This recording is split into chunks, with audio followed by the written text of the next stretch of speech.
ఇప్పటికే మీరంతా చూసుకొనుంటారు. Junior assistant, record assistant సంబంధించిన డాక్యుమెంట్ వెరిఫికేషన్ డేట్స్ అనేవి రిలీజ్ అవ్వటం జరిగింది. జనవరి 6 తారీఖు నుంచి జనవరి 9 తారీఖు వరకు వీళ్ళు కండక్ట్ చేయటానికి సిద్ధపడ్డారు.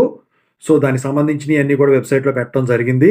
అయితే ఇక్కడ వచ్చేసరికి ఏంటేంటి ప్రాసెస్సు ఏంటని జెప్పేసి అందరూ అడుగుతా ఉన్నారు. అయితే ఇక్కడేంటంటే అండి, ఇక్కడ మీరు ఎక్కడైతే మీరు సెలెక్ట్ చేసుకుంటారో డిస్ట్రిక్కు, కోర్టు ఏదైతే ఉంటదో అక్కడికెళ్ళినప్పుడు వచ్చేసరికి డాక్యుమెంట్స్ వెరిఫై చేయటానికి ఒకళ్ళు, మీ పేరు పలకటానికి ఒకళ్ళు, మీది సిస్టమ్‌లోకి ఎంటర్ చేసుకోవడానికి అంతా పెండింగ్‌లేమన్నా ఉంటే పెండింగ్‌లని, లేకపోతే వెరిఫైడ్ అయితే వెరిఫైడ్ అని వాళ్ళు, ఆ తర్వాత గెజిట్‌కి కోసం కొంతమందిని అక్కడ అసైన్ చేయటం అయితే జరుగుతుంది. ఒక సెపరేట్ రూమ్‌లో నంబర్ ఆఫ్ రూమ్స్ ఉంటాయి.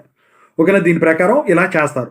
ఇక ఇది ప్రాసెసు. ఇక ఇందుట్లో వచ్చేసరికి ఏంటంటే, నేను ఇంతకుముందు చెప్పాను సర్టిఫికేట్స్ చాలా కావాల్సి ఉంటుందని. అయితే ఇక్కడ ఏంటంటే అండి, ఫార్మ్ 1, ఫార్మ్ 2 ఇయన్నీ గూడా ఇచ్చారు. సో, ఫార్మ్ 2 వచ్చేసరికి ఏంటంటే, ఎవరైతే ఖచ్చితంగా జాయిన్ అవుతారో వాళ్ళందరికి గూడా పోస్ట్ వచ్చిందో వాళ్ళందరూ కూడా ఫిల్ చేసి గెజెట్ చేపించాల్సి ఉంటుందది. అంటే అటెస్ట్‌మెంట్ అంటారు.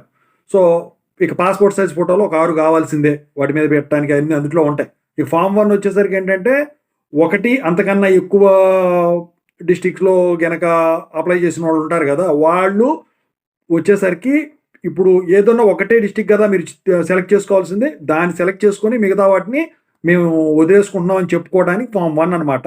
సో, దాన్ని గూడా అటెస్ట్ చేపియాలి మీరు. ఓకేనా?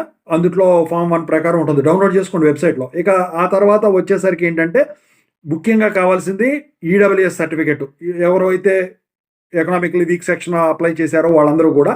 సో, ఆడవారికైతే నేను ఇంతకుముందు చెప్పాను. దాని ప్రకారం ఉండాలి. జెంట్స్‌కైతే ఇలా ఉండాలని జెప్పేసి ప్రతి సంవత్సరం ఇస్తారండి ఈడబ్ల్యూఎస్ సర్టిఫికేట్. సంవత్సరానికి ఒక్కసారే ఇస్తారండి. ఒకసారి తీసుకుంటే మళ్ళీ సంవత్సరం వరకు కుదరదు. ఓకేనా?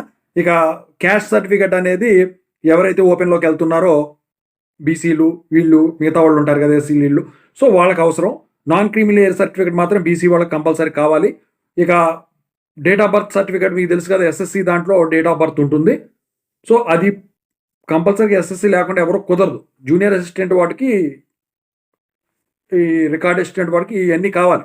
రికార్డ్ అసిస్టెంట్ అంటే ఇక ఇంటర్మీడియేట్ వరకు మీకు సర్టిఫికేట్‌లు సబ్మిట్ చేస్తే సరిపోతుంది. ఇంక ఇవి కాకుండా స్టడీ సర్టిఫికేట్‌లు ఏవైతే ఉన్నాయో 10థ్ క్లాస్ వరకు. సో, అవి ఇంకా వచ్చేసరికి మీకు కావాల్సినయి ఏముంటాయి ఇంకా, పాస్‌పోర్ట్ సైజ్ ఫోటోలు కూడా చెప్పేసాను.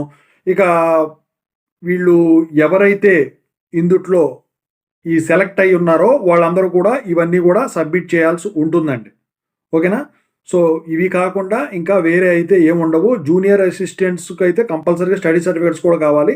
అయితే ఇక్కడేంటంటే మీరు గుర్తుంచుకోవాల్సింది, అక్కడ గెజిట్ ఉంటారు గదా! అని జెప్పేసి ఇక్కడ గెజిట్ చేపించుకోకుండా వెళ్లారంటే మాత్రం ఒక్కోసారి లేకపోతే మీరు ఇబ్బంది పడతారండి కంపల్సరీగా. ఓకేనా?